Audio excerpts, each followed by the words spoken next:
oh boy, these tears of joy. I've been fully vaccinated against Miss Rona, and that shit hurted. They really weren't kidding. That arm can ouch, and those side effects can... Even so, I'm still very glad to have gotten it. Did the nurse sound exasperated when I told her that I had a bad reaction to the chickenpox vaccine? Yes. Am I scared of needles? Yes. Did I cry a little bit when I actually got the first vaccine? That's none of your business, and I'm a big manly man. Shut up. But nevertheless, I am here to give you all your weekly video.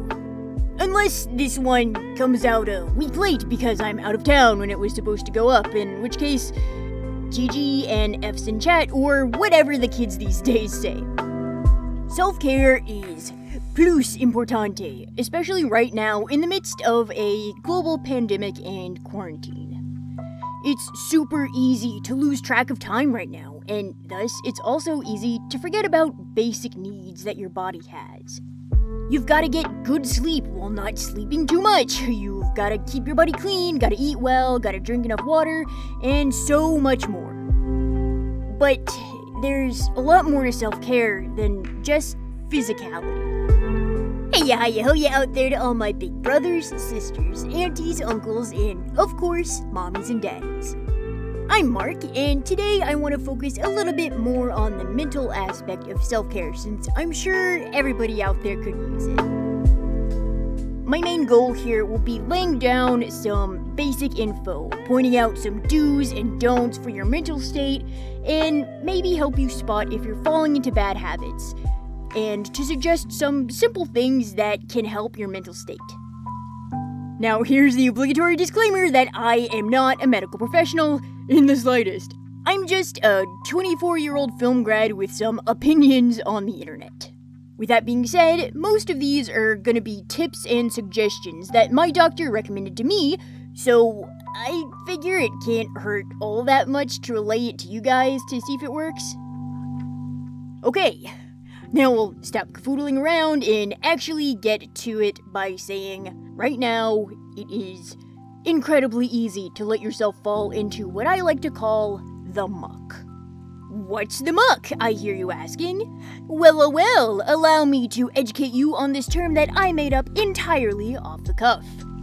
The muck is what I like to call the weird and trudging state that you can get into when forced to stay stagnant for too long. It's sort of like emotional oobleck. When you stagnate, the muck oozes in around you and keeps you stuck in place. It takes a lot of effort to get out of, leaving you mentally and physically sometimes exhausted, and usually prone to fall right back into it after a short period of time. Additionally, if you're going and forcing yourself to keep a super fast pace at life right now, it acts like a brick wall when you inevitably do hit it. Physically staying in one place makes the monkey brain inside of you feel trapped and repressed. And unfortunately, quarantine has pushed us all into this state in one way or another. This is the easiest flavor of muck to sink into right now. You and your beautiful little zoo animal body and brain need enrichment. You might feel more anxious or stressed by staying in the same place for too long, for example. Now, this issue might seem a little bit insurmountable at the moment, though hopefully less so, as I know recently a lot more people are getting vaccinated and being allowed to get out and do more things. But there are always ways to mix it up just enough to keep things fresh in your little noggin, even if you can't go outside. It was suggested to me, as someone whose main career at the moment is his artwork, meaning that I spend most of my time sitting and drawing, that something as simple as changing location in my house can help break that cycle. Your brain needs stimulation. I mean, humans are creatures of variety. So, if you're an artist or writer or someone who just spends a great deal of time in one place in general, the suggestion is to just mix up your surroundings a bit. If you work most in your room, try instead working out on the couch in the living room, or on your porch or backyard if you have one. You could even try going out to a park to work if you don't need a whole computer. Environmental stimulation will do a lot for helping your mental well-being and will help refresh you. Just give it a try. Now, of course, your surroundings aren't the only contributor or generator of emotional muck. Sure, you need a clean space or else you'll start going stir-crazy. And yes, this is a reminder to take all those cups and mugs from your workstation to the kitchen for a good washing. But additionally, what you do in your free time is incredibly impactful on your headspace as well. This was personally the biggest hurdle for me to pass recently. If you watched my video discussing the diagnosis I finally got, you've already heard a bit about this. But for anyone who hasn't, a TLDR is that after a certain bad, mentally traumatizing event that happened, followed close by smaller but still stressful events, basically tricked my body into thinking that it needed to be in constant danger mode for my own safety. Though it's just my flesh prison doing its best to keep me alive with the external stimulus that it's received, reacting to every little thing for multiple years on end as if it was a life or death situation was, as my doctor put it, worrying me into an early grave. I'm on some hormone stabilizers now, and I'm doing much better. But medication and supplements aren't a magic miracle cure. No matter what Dr. Oz says, those just don't exist. Even back before I had my diagnosis, I realized that with the way my body physically reacted to even the tiniest emotional distress of seeing two people I didn't even know arguing in a Twitter thread, I needed to make a big change in how I was spending my free time. And that really came down to the online communities that I was using as my quote-unquote escape from real-life issues. Social media can rot your brain with too much of it. And even if you don't have an overactive adrenal gland filling you with 200% the healthy level of cortisol, social media drama can really stress you out with, honestly, nothing to gain. The community I was part of was, in no short terms, incredibly toxic. It was constantly a game of who's being canceled this week for character theft or tracing or for writing something that was considered too problematic, no matter what the context or content. Every time I logged on, it was someone vague posting about someone else, some adult threatening to quote-unquote expose a teenager over something that turned out to be the adult's misunderstanding, or some other useless drama that anyone with half a brain cell would look at and say, huh, that's incredibly dumb. And every time I saw one of these dumb fucking drama posts, I would start shaking and sweating and could feel my heart pounding and my stomach turning into one hell of a Gordian knot. My blog in that community was always listed as drama-free because even then I knew I couldn't handle a lot of stress. But sometimes you can't avoid the terrible community happenings. You know, like that one time an artist got exposed for pressuring kids into looking at her lewd art. Eventually, I had to make the choice to just stop checking that blog and interacting with the community whatsoever. At first, I really liked playing with other people who were there, and I have some friends that I still keep up with and enjoy the company of even though we have different interests. To my knowledge, I never did anything wrong and never had personal issues with other members of that community. Well, okay, I guess there was that one time where a person drew dubcon of my OC without my consent, yelled at me in DMs for not fixing an issue between two people in a different chat when neither of them came to me to tell me that there was even an issue to begin with, allegedly tried to share a janky and obviously fabricated screenshot of me calling them slurs after quote-unquote banning them from my server even though I have proof of them leaving the server on their own volition, mid-conversation, and have proof from a different mutual acquaintance that they lied to her to ask, what went wrong? Why was I banned? Pleading emoji, around a month after leaving, which I had to clear up with previous said proof, and then finally tried refollowing me on 2 separate accounts after they had to remake because they did a lot of people in that community dirty by apparently yelling at them and being a downright bully to people. Luckily, people already know that they're not the most trustworthy person. So the one person they allegedly showed the fake screening to told them to shove it up their butt, and now they say they have no knowledge of it whatsoever. They're a weird case in general and are an outlier. In any case, it still felt like I was walking on eggshells with the majority of those people, because it really did seem like a lot of them were itching to start drama with anybody who moved. It was tough, because for a time, I really enjoyed making content for and being part of that community. But the stress outweighed the fun and relaxation. You shouldn't have stress dreams about something you do for fun, you know? So, the TLDR of that is, honestly, taking a few steps back from social media in general might be a good idea. Compare how much time you spend doom scrolling on Twitter or Tumblr to the amount of happiness that it brings you. Are you really having fun, or are you reading drama posts because of the rush it gives you? Also, as an aside here, stop checking in on accounts of people that you have blocked or don't like. It seems intuitive, I know, but I also know some of you out there are doing that, so knock that shit off if you want to have a little bit less strife in your life. Adrenaline is addictive, and it can be easy to mistake the rush you get from reading about whoever's getting canceled this week for genuine enjoyment or pleasure. This can also work with friendships as well. There's a video incoming soon all about friendships and what makes a good friend and someone that you should keep, but part of it comes in with self-care as well. Because sometimes people that we see as friends can be very detrimental to us. See, think of yourself as a pitcher full of love and light and all that good stuff. When our friends and loved ones' pitchers are a little bit low, we use some of our good vibes that we have to spare to help top them off. And hopefully in turn, your loved ones do the same with you. We talk to one another, share videos, give gifts, do favors for, and execute all those tasty love languages to help keep all of our pitchers in mostly equilibrium.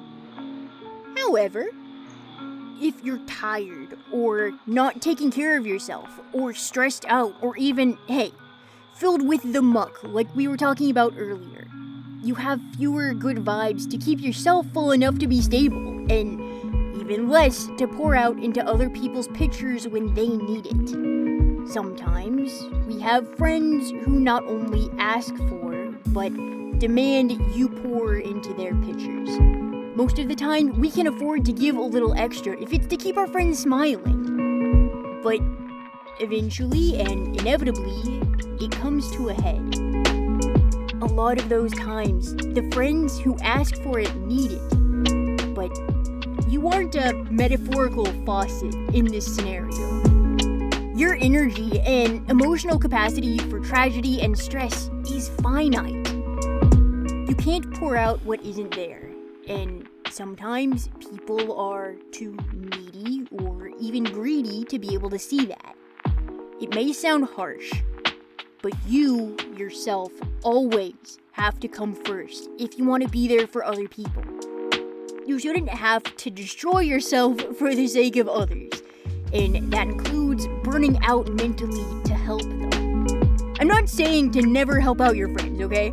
What I'm saying is that in order to keep your own emotional state and brain in one piece, you need to set boundaries. Sometimes you have to tell someone, hey, I love you, but I can't take in other people's bad news right now. I'm at a low point right now, and I need a break. You could ask me to vent again later, or tomorrow, or in a week, or however long you need to feel okay. But right now, I need to focus on me. And a good friend will hear you, or be willing to have a conversation with you. They absolutely may be upset in the moment, but if you're the sponge that they come to so that they can decompress, they should be able to understand and accept it enough to say, I hear you, I'll come back later, or whenever you say it's okay. Here's a funny little meme, I love you. Of course, the words will be in however y'all usually talk to each other. But the meaning is what's important. A good friend won't jump to, I don't know, guilt-tripping you or vague posting where they know that you follow them and then when confronted about it say that it's about a different friend, because even if true, that's not a super huge red flag to have multiple of the same situation going on, right? Whatever. Hopefully it never comes to it, but sometimes mental self-care can mean separating yourself from friends who aren't, let's say, the right match for you. I hate calling people toxic because it sets a weird precedent, but sometimes you just can't click with the emotional needs of everyone you befriend. And my guys, that's okay. You can love someone to death and have horrible compatibility. Whatever the reason, if you have to break it off. My best advice to avoid any nasty fallout or dramatic splitting in friend groups is to just casually distance yourself if it comes to that. You don't need to tell someone, hey, I think you're a shit friend and bad for my mental health, so deuces. I mean, you can, but even if they're terrible, that's kind of a huge dick move.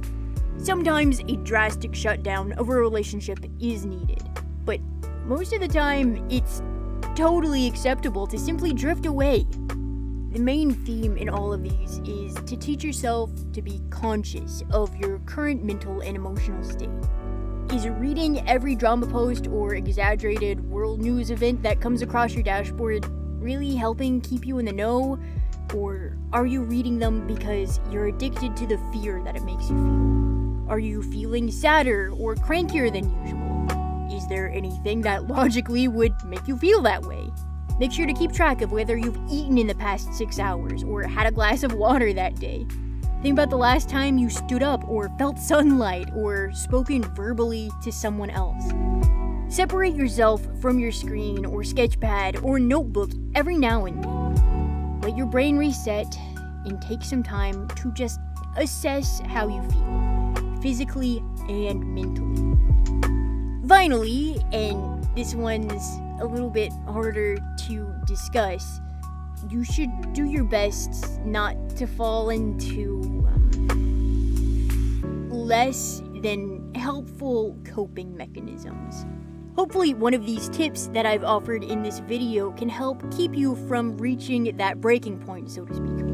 But much like doom scrolling, certain coping mechanisms are more self-destructive than productive. If you feel yourself starting to fall into a place where you might relapse, or you note that you're picking up something that isn't good for you, like not eating or not sleeping, it's important to really take stock of yourself and your situation. It's hard to actively realize that sort of thing sometimes. I totally get that. But still, it's important to make a conscious effort to understand what we're doing to keep ourselves feeling stable and whole. I won't lie, a week ago I relapsed into some very bad habits I haven't done in, a decade at this point. I felt so horrible for doing it, and it felt like I needed to do something immediately to fix what I'd done, and somehow my brain made it a feedback loop of do this self-detrimental thing more, and somehow that will make it better. And it did not. Duh. It can be incredibly easy to beat yourself up or feel bad about these things when they happen. Whether it's picking up disordered eating habits, self-harm, self-deprecation, forcing yourself to stay up way too late as revenge for what feels like lost time in a day, or what have you. It's normal to feel bad about a relapse, but it's important to remember that a relapse doesn't mean a reset. There will be ups and downs in life. Especially, you can expect a lot of lows during a global pandemic. But Be kind to yourself. What happens, happens. Just keep stock of where you're at mentally and emotionally. Do your best to keep from repeating.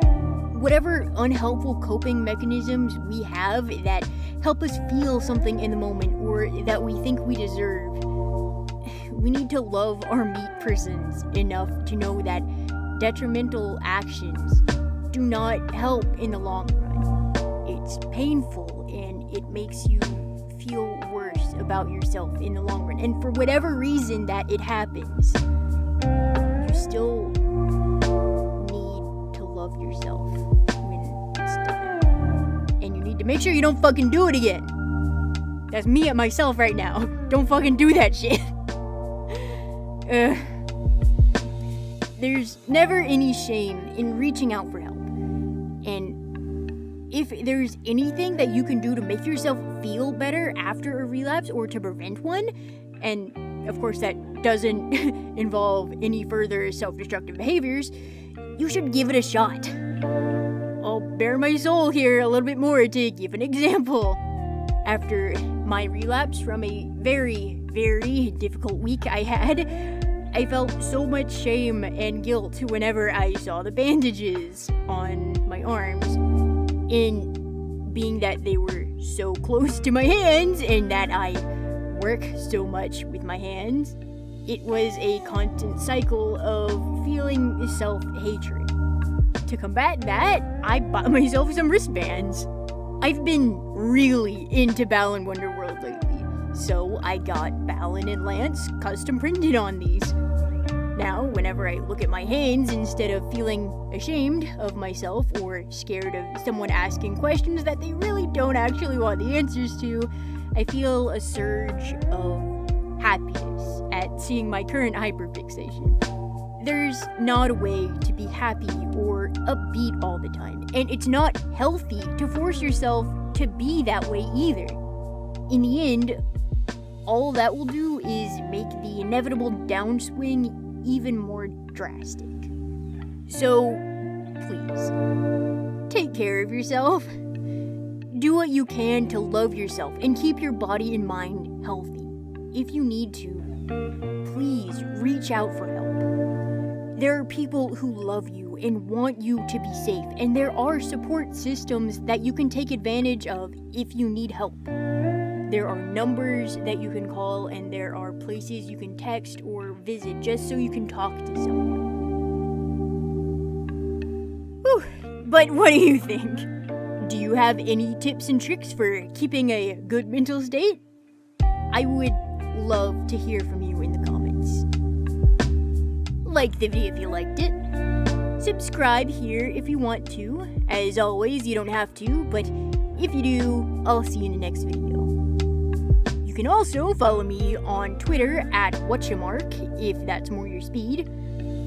Or, if you hate Balan Wonderworld, maybe don't, because that's pretty much all I've been posting lately. ADHD brain go brr for a smack roll of serotonin, what can I say? Please, take care of yourself. And I hope you have a scrabdangulous day. Later, skater!